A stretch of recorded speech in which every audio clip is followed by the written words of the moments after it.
네, 반갑습니다.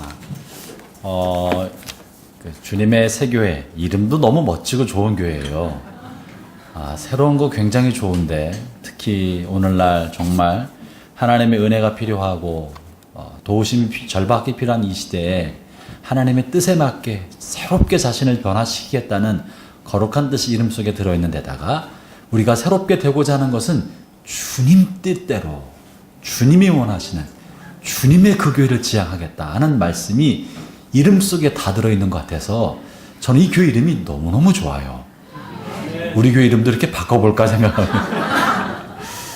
이상희 목사님은 저와 함께 온누리 교회에서 함께 동역자로 함께 있었던 동역자고, 저에게는 이제 형님이고 나이가 좀 연배가 많아서 형님이신데, 또 형님이신 이상희 목사님 저를 친구 삼아 주셨어요. 그래서 가깝게 지내고 있는, 평소에 제가 존경하고 너무 귀하게 여기는 목사님이십니다. 근데 마침 목사님이 자리를 비시고 단기 선교에 비어서 이러저런 생각하시길래 내가 가겠다고 그랬어요. 제가 여기 오겠다 그랬어요. 이 목사님께서 개척하시면서 험지에 오셔서 정말 새 교회를, 새 일꾼을 만들어서 한국교회 모델이 될 만한, 모범이 될 만한 교회를 만들어 가신 모습을 또 제가 뵙고 싶었고, 여러분과 함께 또 마음을 좀 나누고 싶었습니다. 제가 담임 목사인데 우리 교회 놔두고 어떻게 여기 나왔겠어요? 여러분, 이거 보통 일이 아니에요? 저 노는 사람 아니에요. 할 일 없이 놀기 때문에 온 게 아니라 제가 담임 목사입니다. 우리 교회도 주일날 예배를 드리는 교회예요. 어떻게 왔을까? 희한하지 않아요? 대학교 교수님, 신학교 교수님과는 달라요. 담임 목회자인데, 마침 이제 저희 교회는 교회가 성장하게 돼서, 원래 저희 교회 건물이 있었는데 건물을 헐고 그 자리에 새 건물을 짓게 됐어요. 지금 건축 중입니다. 원래 있던 예배당 건물을 헐고 좀 더 큰 건물로 짓고 있는데, 저희 교인들이 갈 데가 없는 거예요. 상가 건물을 빌려가지고 수용도 안 되고, 상가 건물은 또 상가 기둥이 많아가지고 넓은 공간에 다 수용이 안 돼서 너무너무 힘들고, 대학교에서 큰 강당을 빌리려고 했더니 너무너무 돈도 많이 달라고, 주일날밖에 안 쓰는데 너무 어려워서 참 건축 앞두고 고심고심하고 있었는데, 저희 교회가 자양동에 있는 요한서울교회예요. 또 이제 지역교회 목사님들이랑 우리 함께 교류하고 경쟁하지 말고 주님의 한 교회로 지내자 하는 마음으로 제가 부임한 지 이제 만 3년 됐는데요. 목사님들이랑 교류하고 지내면서 기도 제목을 얘기했더니, 함께 교류하는 우리 교회로부터 한 500m 채 안 떨어진 침례교회 목사님이, 목사님 그러시면 우리 교회 예배당을 쓰세요 그러는 거예요. 그 침례교회 본인 그 교회 예배당이 있는, 건물이 있는 교회인데 우리 교회 예배당 쓰세요. 우리 교회 교인은 많지가 않아서 주일 예배밖에 안 드려요 그래요. 건물이 있는데 주일 예배밖에 안 들고 평일날 별로 안 쓴다는 거예요. 본인들은 주일 예배 오전에 드리고, 그래서 우리 교회는 오후에 드립니다. 오후에 2시, 4시에 오후 예배를 드리고, 금요철라도 우리가 하고 새벽 예배도 우리가 해요. 그래서 요즘 누가 극조의 주인인지 모르겠고 누가 새들어 사는지 모르겠어요. 1년 만에 공사가 될 줄 알고 빌려 쓴 지 1년. 그래서 우리가 둘이 갇힌 교회가 큰 현수막 붙여놓고선 아름다운 동행 현수막을 크게 붙여놨어요. 한 예배당에서 침례교회랑 장로교회가 같이 삽니다. 그래서 우리가 한 교회잖아. 한 주님의 교회지. 말 그대로 주님의 교회고, 경쟁하지 않고 형제관계로 동행하면서, 우리 교회가 무슨 잔치하면 떡하면 그 교회 성도들도 다 나눠주고, 그 교회에서 창립 예배하면 우리 교회 성도까지, 그 교회 교회는 많지 않은데 우리 교회까지 다 하려면 몇 배로 떡을 더 해야 돼. 다 나눠주고. 그러면서 가족처럼 지내고 있어요.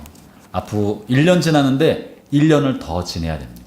그래서 우리가 그리스도의 몸된 교회를 이렇게 저는 이웃교회와 함께 배워가고 있어요. 그분 목사님, 젊은 목사님인데 너무 정말 좋은 마음, 선한 마음. 큰 교회가 작은 교회로 들어가는 거 쉬운 일이 아니에요. 많은 교회들 뺏길까봐 오히려 작은 교회가 큰 교회 들어가는 건 상관이 없는데, 큰 교회가 작은 교회 들어가는 건 마음이 불안할 텐데, 저는 그 목사님 너무 존경해요. 저보다 연배가 많이 어리지만 훌륭한 목사님입니다. 그래서 그 교회가 정말 잘되고 부흥해서 정말 주님의 세교회처럼 새롭게 쓰임받는 성경적 그 교회가 될 거라고 생각합니다. 그래서 서로 우리가 축복하고 있습니다. 저는 오늘 먼저 말씀을 나누기 전에 일본의 대표적인 소설가 무라카미 하루키의 소설 먼 북소리의 한 구절을 읽어드리면서 말씀을 나누려고 합니다. 이런 말씀이 있어요. 나이를 먹는 것 자체는 그다지 겁나지 않았다. 나이를 먹는 것은 내 책임이 아니다. 그것은 어쩔 수 없는 일이다. 내가 두려웠던 것은 어떤 한 시기에 달성되어야만 할 것이 달성되지 못한 채 그 시기를 지나가 버리고 마는 것이다. 그것은 어쩔 수 없는 일이 아니다. 나는 정말 알아리하게 내 온몸으로 느낄 수 있는 생의 시간을 자신의 손으로 쥐고 싶다. 저도 아직은 오늘 성가대 하시는 어르신들 또 젊은 분들 보니까 너무 존경심이 들고 인원수는 작지만 저희 교회 성가대가 하는 것 이상으로 감동적인 화음과 은혜가 돼서 너무 감사합니다. 아직 저는 나이 많지 않지만 한 해 한 해 나이를 먹어갈수록 이런 긴박감을 느껴요. 북소리에서 하루키가 말한 것처럼 내 생애를 알알하게 내게 주어진 시간이 이미 이젠 반환점을 돌았거든요. 저도 100세를 산다고 할 때 반환점을 돌았어요. 돌아서 이젠 끄트머리를 향해 가고 있는데 어떻게 살아야 되나, 종착점을 향해 달려가는 내 인생을 어떻게 살아야 되나. 근데 그런 고민이 요즘 제게 드는 고민이에요. 옛날에는 어떻게 성공적인 삶을 살까, 무엇을 할까가 고민이었다면 요즘에는요, 어떻게 내 인생을 마지막에 잘 마무리할까, 어떻게 내가 내 남은 시간을 보낼까 하는 생각을 합니다.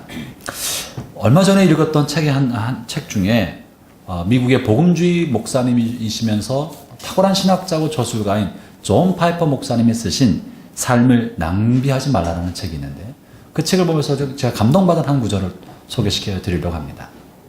이 존 파이퍼 목사님은 아버님 목사님으로부터 목회를 배웠는데, 아버님 목사님이 어느 날 이런 얘기를 해주신 거예요. 그 책에서 이렇게 쓰여 있어요. 목회자이신 아버님이 파이퍼 목사님 아버님이 목회할 때 한 노인에 관한 이야기를 들려주셨답니다. 그 교회는 이 한 노인, 그 교인의 식구가 되는 어르신 되는 한 노인을 위해서 오랫동안 기도해 왔어요. 이분이 주님께로 돌아오기를 오랫동안 기도해 왔습니다. 10수년간 기도해 왔었는데, 그런데 어느 날 무슨 이유 때문인지 통 교회에 나오지 않던 그 노인께서 예배 도중에 문을 열고 또박또박 걸어오시는 거예요. 예배당 안으로. 마지막 찬송을 부르고 있는데 사람들은 깜짝 놀랄 만한 일이 벌어졌어요. 그분이 지나오더니 앞자리에 앉아서 흐느껴 울기를 시작한 거예요. 얼굴은 이미 깊은 주름이 패 있었고, 패인 주름 사이로 남자의 뜨거운 눈물이 뚝뚝뚝뚝 떨어지면서 흐느껴서 소리낼 만큼 흐느껴 울었던 거예요. 이 소리가 막 들리기 시작하니까 목사님이 예배를 마무리하지 못하고 내려가 손을 꽉 잡아주셨어요. 그리고 축도로 예배를 마쳤어요. 그리고 다시 내려가서 그분을 이렇게 안아주었더니 그 노인께서 이렇게 흐느끼면서 이렇게 말씀하셨어요. 목사님, 저는 삶을 낭비했어요. 저는 삶을 낭비했어요. 인생의 석양을 향해 가고 있는 노인께서 그 삶을 낭비했다고 하는 이 말을 들을 때 목사님과 온 회중은 큰 도전과 울림이 됐어요. 그러면서 존 파이퍼 목사님이 그렇게 말씀하시는 거예요. 우리가 인생을 어떻게 살 것인가? 이분이 인생을 잘못 살았어요라고 말하지 않고 낭비했다고. 내게 주어진 한 생애라는 시간을 좋은 것을 위하여 올바른 방향으로 사용하지 않고 쓰긴 쓰고 열심히 내 시간을 쓰고 살아왔는데, 내가 사용한 그 시간이 잘못된 방향으로 사용됐다는 것을 늦게나마 발견한 거예요. 자기 인생을 성실하게 살지 못했다고 말하는 것이 아니고, 죄를 지었다고 말하는 것이 아니라 낭비했어요. 잘못 썼어요. 여러분, 우리 인생도 언젠가 인생의 석양이 올 것입니다. 무언가 열심히 산다고 살아왔는데 뒤돌아서 인생의 마지막 피날레 지점을 향해 가고 있는데 뒤돌아왔더니 이게 경기장 트랙이 아닌 거예요. 잘못된 방향으로 내 인생을 소모하고 왔다면 인생의 마지막 지점에서 얼마나 처절하고 절망스럽고 고통스러운 몸부림을 하겠습니까? 젊은 분이나 연배가 된 분이나 저 연배가 비슷한 분이나 우리 인생을 살아가면서 지금의 관점에서 볼 것이 아니라 인생의 마지막 관점에서 자신의 삶을 뒤돌아 생각해 보지 않는다면 우리는 어쩌면 우리 인생의 마지막 종착역 앞에 다다랐을 때 이 어르신처럼 내 인생을 낭비했다고 하는 처절한 통원의 눈물을 흘릴지도 모릅니다. 전 오늘 하나님께서 우리 인생을 어떻게 살아야 하는지 본문 말씀을 통해 우리에게 무엇이 정말 중요한지를 전달해 주고 계십니다. 우리는 무엇을 위해 살아가야 합니까? 마치 우리는 인생을 내가 만들어낸 것처럼, 내 인생의 주인이 나인 것처럼, 내 인생 스스로 내가 시작해서 자신의 삶을 살아가고 있는 것처럼 살아갈 때가 얼마나 많은지 몰라요. 여기 있는 사람 중에 어떤 사람도 자신의 인생을 자신이 만들어서 시작한 사람 아무도 없습니다. 우리의 시간과 우리의 삶은 누군가로부터 주어진 것입니다. 누군가로부터 지금이라는 시점, 이 공간에 주어진 거예요.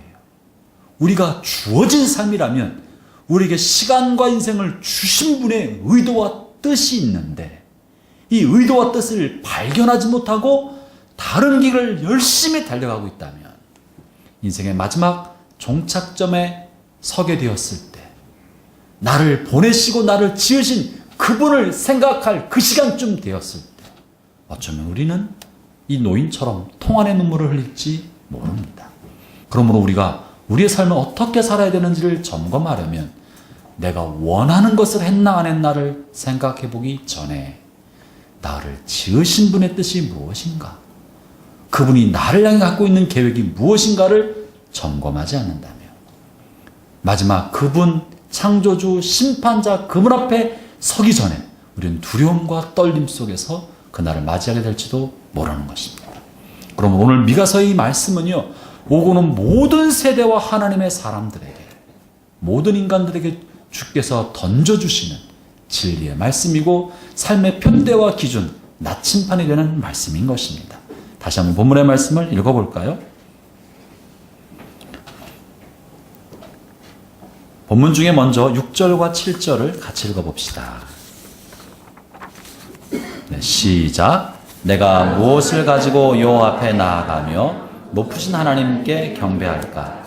내가 번제물로 1년 된 송아지를 가지고 그 앞에 나아갈까?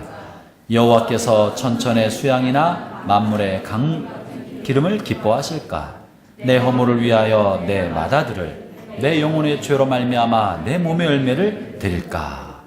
이 미가서를 쓴 미가 선지자는 깊은 고민에 빠졌어요. 내 인생 어떻게 살아야 되나? 하나님을 생각해 볼 때 하나님이 나에게 원하시는 것은 무엇일까? 내가 어떻게 하면 나를 지신 하나님을 정말 기쁘시게 하고 하나님을 영광스럽게 하는 삶을 살아갈까? 하나님 나에게 정말로 원하시는 건 무엇일까? 내가 가지고 있는 재산을 다 팔아서 하나님 앞에 번제물을 드릴까?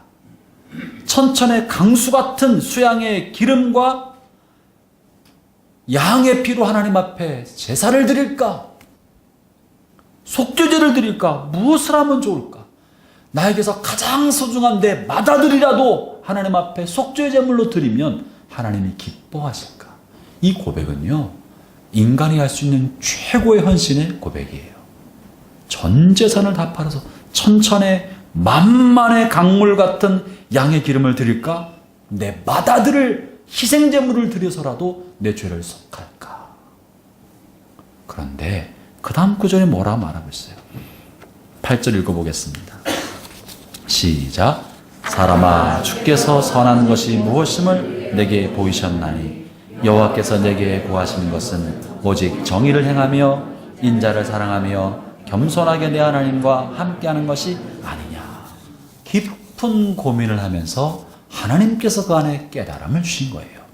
사랑하는 형제자매 여러분, 여러분이 먼저 우리 인생을 살아갈 때 아무 생각 없이 앞만 보고 달려가면 마지막 때 인생의 종착점에 도달했을 때 큰 후회할지도 모릅니다.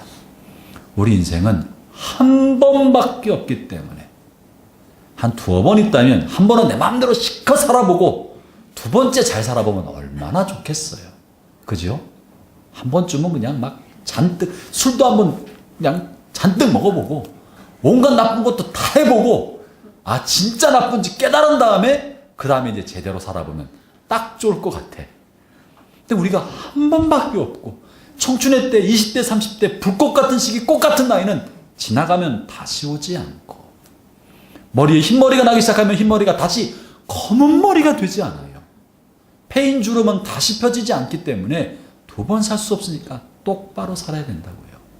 그런데 이렇게 고민하면서 어디를 가야 할지 점검하는 건 매우 중요합니다.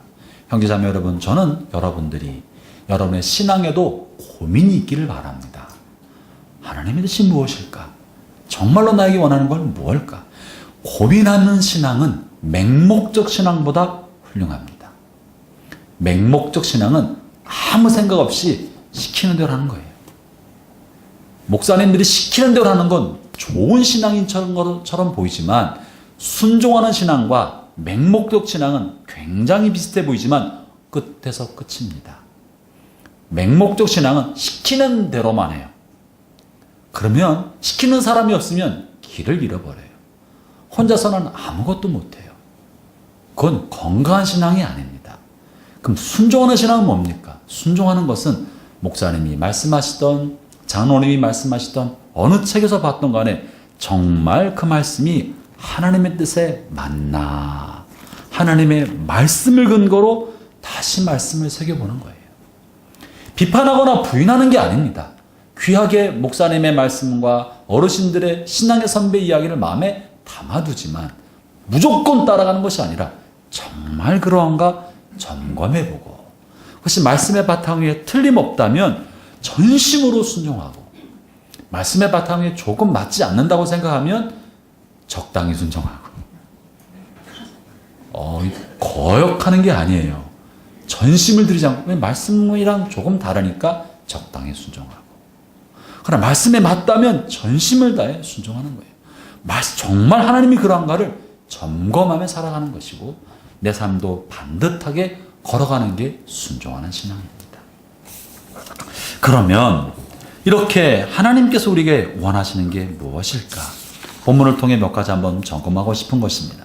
이 본문의 배경은 어느 시대냐면 미가 선지자는 남쪽 유다에 있었던 선지자입니다. 남쪽 유다 요담 왕으로부터 히스기야 왕 때까지 활동했던 선지자입니다. 이 히스기야 왕 때로부터 남유다는 멸망의 길로 갑니다. 그리고 하나님이 남유다의 폐역과 우상숭배로 인하여 멸망할 것을 예언해 주셨어요.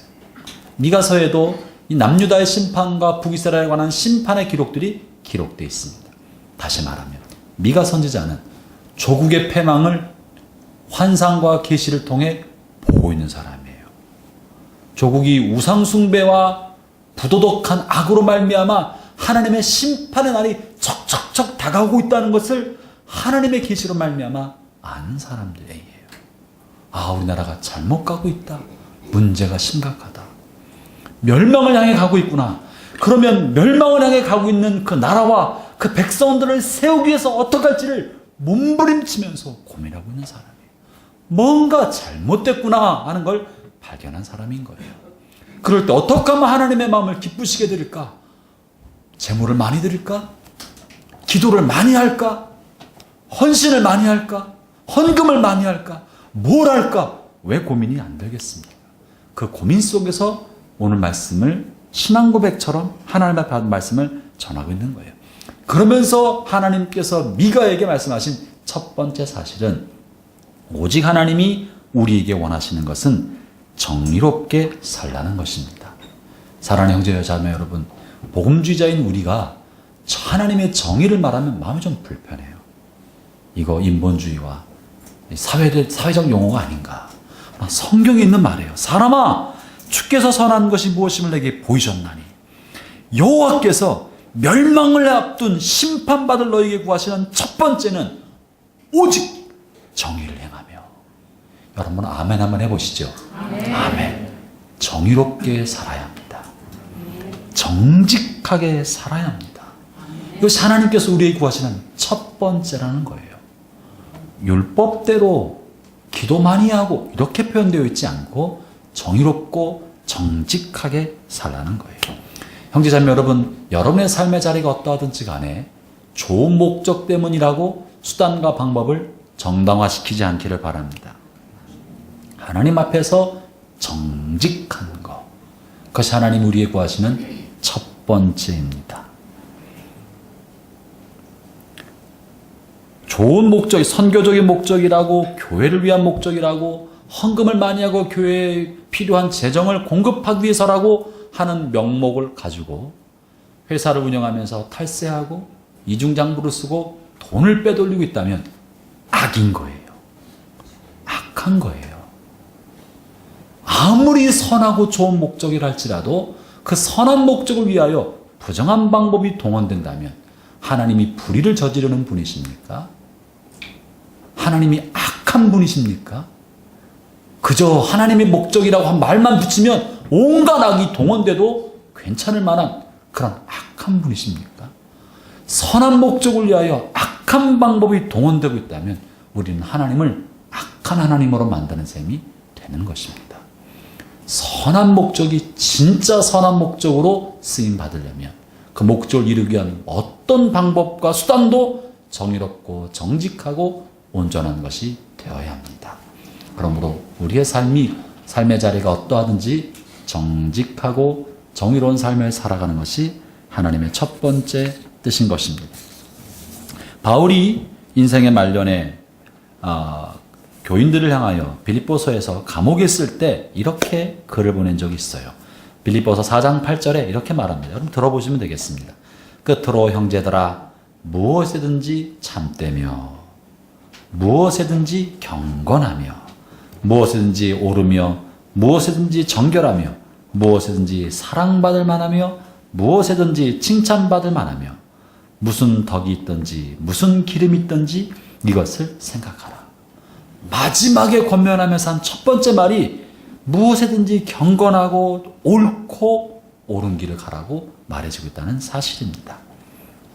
여러분 여기서 중요한 사실은요, 정의로운 삶을 살라고 하나님 말씀하고 계시는데 하나님이 요구하시는 정의는 사람들이 생각하는 정의와는 조금 다릅니다.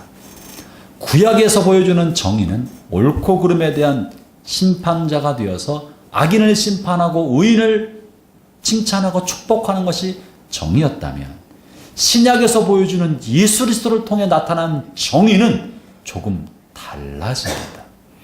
정의로운 삶이 무엇일까? 그것은 하나님께서 복음을 통해 보여준 의의가 다른 게 있습니다. 이것을 우리가 좀 나누고 싶습니다. 여러분 로마서 1장 17절을 읽어보겠습니다. 한번 찾아보시죠. 로마서 1장 17절입니다.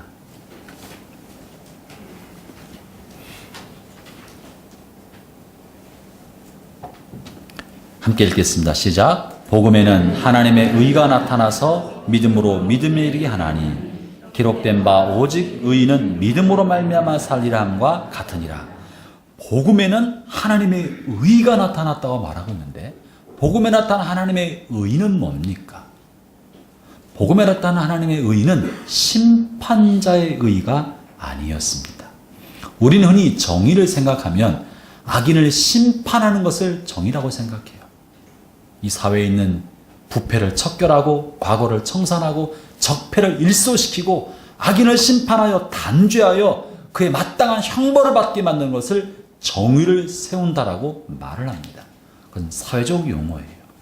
그러나 하나님은 이 땅에 어떠한 사람도 재판관으로 두지 않으셨습니다. 누가 재판관입니까? 하나님만이 재판관입니다.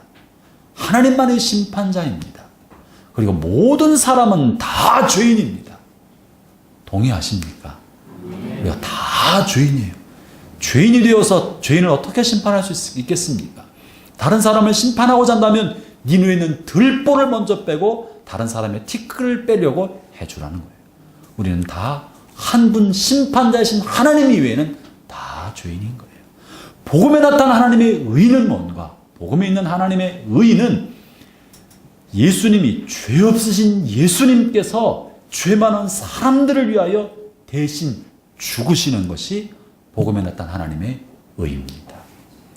복음에 나타난 하나님의 의는 죄인을 심판하여 지옥을 보내는 것이 아니라 지옥에 보낼 그 죄인들을 대신하여 하나님 자신이 대신 십자가에 죽으시는 것, 이게 복음에 나타난 하나님의 의인 것입니다. 그럼 오늘날 우리가 하나님의 의를 따라 정의로운 삶을 살아간다는 건 뭡니까? 다른 사람의 잘못을 지적하고 죄를 폭로하여 그 사람이 벌받게 만드는 것이 정의가 아니라 네 죄 때문에 내가 죽을 테니까 너는 살아라는 거예요. 세상 사람들은 너 죽고 나 살자고 그런단 말이죠. 예수 믿는 우리는 너 대신 내가 죽을 테니까 너 살아라. 나 죽을 테니까 너 살아라는 거예요. 비판하고 정죄치 아니하고 잘못을 내가 대신 지고 내가 감수하는 거예요. 나 죽을 테니까 너 살아라. 이게 복음에 나타난, 복음을 통해 보여준 하나님의 의인 것입니다. 사랑하는 형제자매 여러분 서로 사랑하십시오. 서로 안에는 허물에 대해서 눈을 감고 서로를 귀히 여겨 주십시오. 어디서든지 간에 비판과 정죄는 사회를 밝게 하는 것이 아닙니다. 비판과 정죄가 정의가 아니라 그 사람의 잘못을 내가 지는 게 정의인 것이고, 그것이 성경에 말하는 하나님의 의인 것입니다. 두 번째는 다른 사람을 향하여 인자한 마음을 갖는 것이에요. 인자를 사랑하며, 이 인자는 사람을 말하는 것이 아니라 인자한 마음, 자비로운 마음을 말하는 것입니다. 하나님 우리 원하시는 두 번째는 타인을 향해서 인자한 태도, 자비로운 마음씨를 갖는 것입니다. 다른 사람 향해서 말씨를 부드럽게 하고 마음을 따뜻하게 하고 환대하고 기쁘게 대하는 것입니다. 저는 목회를 하면서 많은 분들의 임종을 지켜봤어요.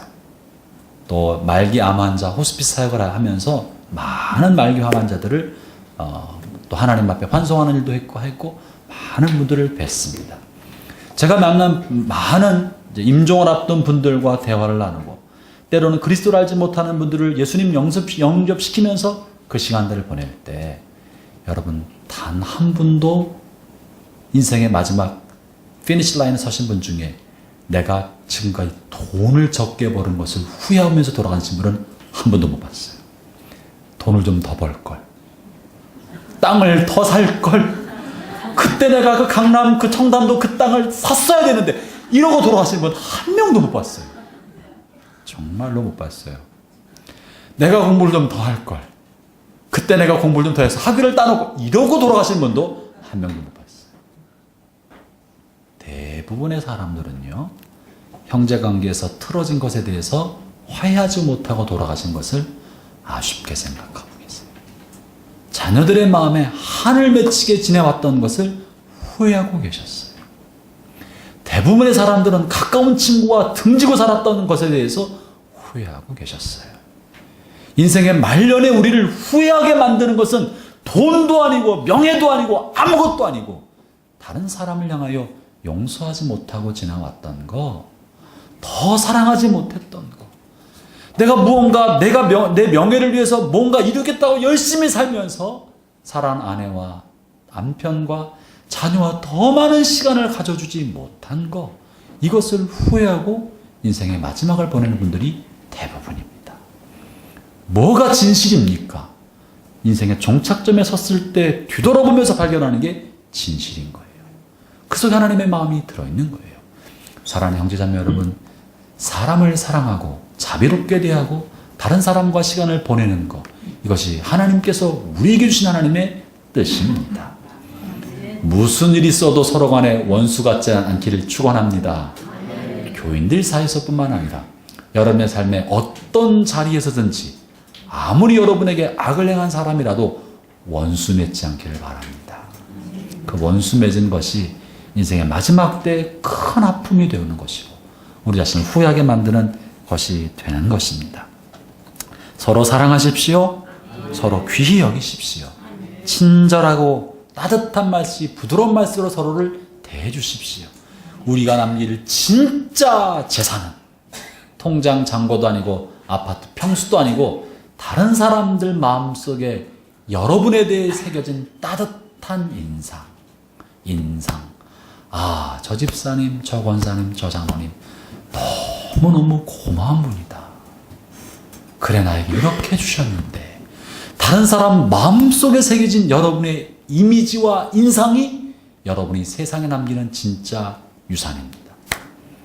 모든 재산은요, 한 푼도 못 들고 천국 갑니다. 땅 한 평이면 족한 거예요. 수의 한 벌이면 충분합니다.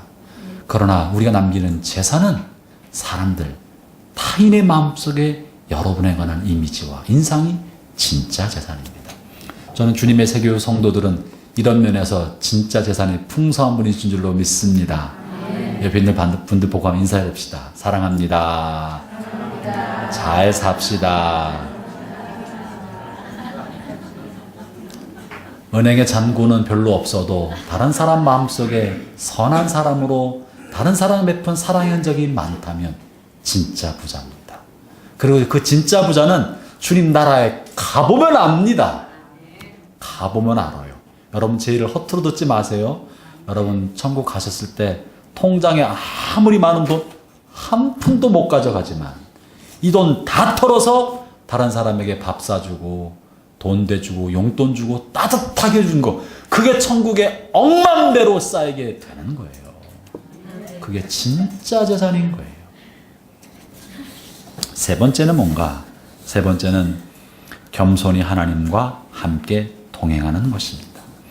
앞에 있는 이 두 가지가 정의로운 삶을 살고 다른 사람을 향해 따뜻한 삶을 사는 것을 어떻게 보면 그건 무슨 신앙이에요. 그냥 개인의 인격이지 라고 생각할지도 모르겠습니다. 사실이에요. 그러나 정의로운 삶을 살고 다른 사람을 향해 따뜻한 삶을 살아가는 그것이 다만 개인의 인격에서 나오는 것이라면 하나님 나라와 아무 상관이 없습니다. 그 뿌리는 하나님과 동행하는 삶에서부터 나와야 합니다. 하나님을 경외하는 삶에서부터 정의로운 삶이 나오는 것이고, 하나님을 경외하기 때문에 다른 사람을 향해 넉넉한 마음과 다른 사람을 향한 자비로운 마음과 인자한 마음이 나오는 것입니다. 이것이 하나님을 경외하는 것 없이 내 천성이라면 성령의 열매도 아니고 아무것도 아닙니다. 그것도 변화받아야 할 성품에 지나지 않습니다. 그러니 마지막 세 번째야말로 앞에 있는 두 가지를 진짜 되게 하는 핵심적인 요인인 것입니다. 참된 신앙의 인격은 그래서 예수 그리스도의 구원의 은혜에 대한 감사와 감격으로부터 일어나는 것입니다. 내가 비록 어떤 천성과 기질, 성격과 성품을 가지고 있다 할지라도 예수 그리스도를 만나면, 십자가를 체험하면 우리의 속사람의 인격이 예수 그리스도의 인격으로 변화되는 거예요. 그래서 우리의 삶에 정직한 삶을 살아가는 것이고, 내가 죽을 테니까 너 살아라 하는 말이 나오는 것이고, 내 것을 털어서 다른 사람의 잔을 채워주는 넉넉함이 나오는 것입니다. 성령께서 그리스도를 말미암아 속사람의 일을 하실 때 새 사람이 지어집니다. 그렇기 때문에 가장 첫 번째는 하나님과 함께하는 삶입니다. 이 하나님과 동행하는 삶이 무언가?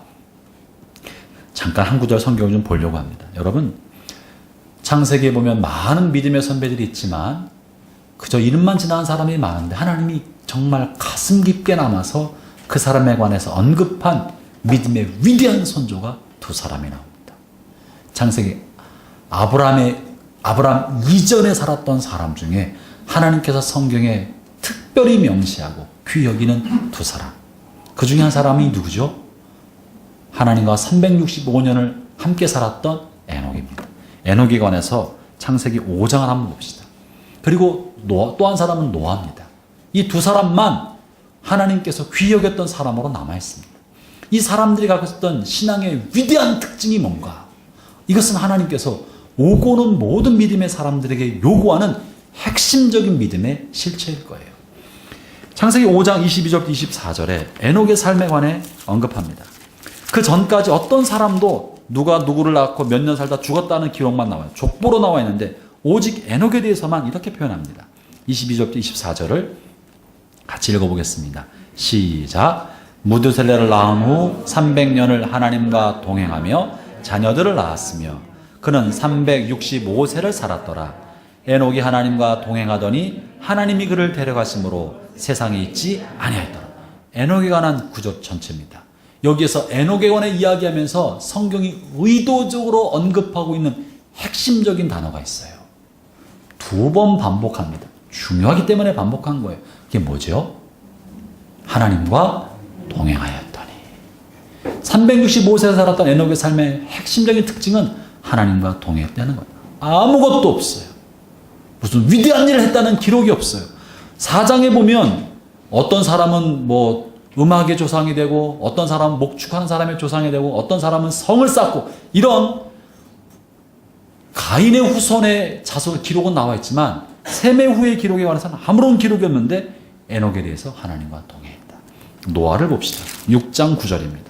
노아의 삶의 특징이 뭔가요? 9절 읽겠습니다. 시작. 노아의 족본이라 노아는 의인이요 당대의 완전한 자라 그는 하나님과 뭐 했으며요? 동행하였으며. 에녹과 노아에게 공통적인 특징은 하나님과 동행하였다는 것입니다. 하나님은 우리와 동행하기를 원하십니다. 우리가 많은 큰 일을 하기를 바라시는 것이 아니라 아침에 눈 뜰 때부터 저녁에 침대에 오를 때까지 동행하는 삶을 살기를 원하시는 거예요. 하나님과 동행한다는 건 뭡니까? 하나님을 의식한다는 거예요. 아침에 눈을 뜨는 순간 공기를 들이마시면서 오늘 내가 이렇게 뭐 짜증나네, 찌뿌듯하네, 오늘 또 일을 해야 돼, 출근해야 돼, 짜증내는 거 아니고 눈을 뜨면서 호흡을 하면서 주님 오늘 또 나에게 생명과 호흡을 주주님 감사합니다. 기지개를 쫙 하면서 하나님 신선한 하루를 주신 주님 감사합니다. 이 건강한 몸으로 오늘 하루라는 이 놀라운 선물을 주신 주님 감사합니다. Thank you God, good morning. 이렇게 하루 시작하는 거예요. 하나님을 의식하는 게 주님과 동행하는 거예요. 아침 식사하면서 습관적 기도가 아니라 하나님 건강한 음식을 먹게 해주시고 먹을 수 있게 해주셔서 너무 감사합니다. 출근하면서 문을 열고 나갈 때 주님 나 이제 나를 부르신 일터를 향해 갑니다. 나 혼자 보내지 마시고 저와 함께 해주십시오. 찬송을 흥얼흥얼 하면서 운전하고 가고 전철을 타고 전철 타면서 뉴스 보지 말고 영어 공부하다가 다른 가지 말고 주님과 함께 주님 감사합니다. 나와 함께 해주세요. 찬송을 부르고 말씀을 기억하고 하루에 뭘 할까를 머릿속에 생각하면서 하나님 오늘 누구 만나야 되고 무슨 회의도 있고 뭐 해야 되는데 주님 저와 함께 해주세요. 마음으로 하나님을 의식하고 생각 안에 주님을 초대하는 것, 이게 주님과 동행하는 거예요. 하루 종일 그렇게 주님을 의식하며 살다가 저녁 퇴근길에 오늘 힘들었네 이러고 오지 않고 주님과 나와 함께 하셔서 감사합니다. 상사와 어려운 일이 있었고 거래처 직원들과 힘든 일이 있었지만 주님 모든 시간에 저와 함께 해주셔서 감사합니다. 이제 집에 들어갑니다. 이 하루도 돌봐주셔서 Thank you Father, Thank you Daddy, 고맙습니다. 그러고 집에 들어가면 아내를 볼 때, 남편을 볼 때, 아이를 볼 때 짜증이 나겠어요? 기분이 좋겠어요. 나와 함께 하신 하나님을 의식하기 때문에 집안이 어질러져 있어도 밥이 준비가 안 됐어도 빨래가 수북하게 쌓여 있어도 할렐루야! 오늘 우리의 삶에 하나님이 함께 하셨어 라고 고백하며 살아가는 거예요. 여러분 그것이 신앙의 실제입니다. 그것이 하나님과 동행하는 삶입니다. 그런 여러분의 모습을 직장 사람들이 보면서 와 뭔가 다르다. 하나님 우리와 함께 하신 흔적을 마치 보디발 장군의 식구들이 요셉을 볼 때 하나님이 요셉과 함께 하신 걸 보았던 것처럼 요셉이 감옥 안에 있을 때 하나님께서 요셉과 함께 하시는 모습, 요셉이 끊임없이 하나님을 의식하고 살아가는 그 모습을 볼 때 사람들이 하나님이 너와 함께 하시는구나. 마침내 그러니까 그가 총리에 올라가게 되는 것처럼 하나님과 동행한 여러분의 삶이 여러분의 신앙의 실제이고 그것이 세상 여러분이 전도하고 하나님의 사람됨을 보여주는 길인 것입니다. 그렇게 살 때 마지막에 주님 우리를 부르실 때 에녹처럼 하나님 우리 손잡고 죽음의 고통을 보지 않고 그냥 자연스럽게 주님 오늘 아침에도 저를 깨워주셨군요. 시간이 갔지만 제가 한 말씀만 더 드릴게요. 지난주 딱 주일 이 시간에 한국교회 보수신학의 거인 한 분이 소천 받으셨습니다. 총신대 총장이신 차영배 박사님께서 총신대학을 이끌으셨던 큰 신학의 어른이십니다. 그분이 지난달까지만 해도 기독교 학술원이라는 곳에서 강의도 하시고 설교도 하셨던 아흔의 어르신인데, 저는 그분을 매 2주에 한 번씩, 한 달에 한 번씩 계속 뵀어요. 후학들에게 가르치기도 하시고 강의도 하시고 설교 쩌렁쩌렁한 목소리로. 근데 지난 주일 아침에 갑자기 소천 맞으셨어요. 연결직장에 갔었는데 가족들이 전해준 말이 그래요. 아침에 그분이 여느 때 주일 아침에 일어나서 성경을 보시고 말씀 묵상하라고 나와서 사모님과 담소를 나누시고, 아침에 예배당에 가기 전에 잠깐만 좀 눈을 붙일게, 주일날 예배 갔다 가기 전에 잠깐만 눈을 붙일게 하고 방에 들어가셔서 침대에 누우셨어요. 그리고 그대로 하나님 앞에 불을 맞으셨어요. 누우시고 이제 나올 때가 되셨는데 10분 15분 지나도 기척이 없으니까 사모님 들어가셔서 여보 불렀는데 기척이 없는 거예요. 여보 흔들어봐도 반응이 없으니까 왜 그래, 놀래키기 장난하지 마. 기척이 안 돼요. 주일날 아침에 하나님 말씀을 묵상하고 말씀으로 기도하고 주일 예배 가기 위하여 몸을 좀 더 쉬려고 누웠다가 10분이 채 안 돼서 그대로 하나님 앞에 부르셨어요. 네. 아무것도 없고 질병도 없으셨어요. 이분은 에녹처럼 죽음의 고통 없이 하나님이 깨끗하게 하나님을 평생 경외하고 살았던 하나님의 노종을 부르신 거예요. 전 그 얘기를 들으면서 얼마나 제 가슴이 뛰고 감동되는지 모르겠어요. 여러분, 주님과 동행하는 삶은 에녹처럼 죽음의 고통을 보지 않으시고 하나님께서 데려가지 않으시겠습니까? 그런 사람, 우리 마지막이 이와 같은 삶이 됩시다. 아멘. 기도하겠습니다. 하나님 아버지, 한평생이라는 삶을 우리에게 선물로 주셨는데 우리에게 맡긴 이 생애의 선물을 낭비하지 아니하고 하나님의 영광을 위하여 주님과 함께 정직하고 진실하며 사랑하는 삶을 살다가 주님 부르실 때 부끄럽지 않게 기쁨으로 설 수 있는 서는 저희 모두가 되게 하여 주옵소서. 예수님 이름으로 기도합니다. 아멘.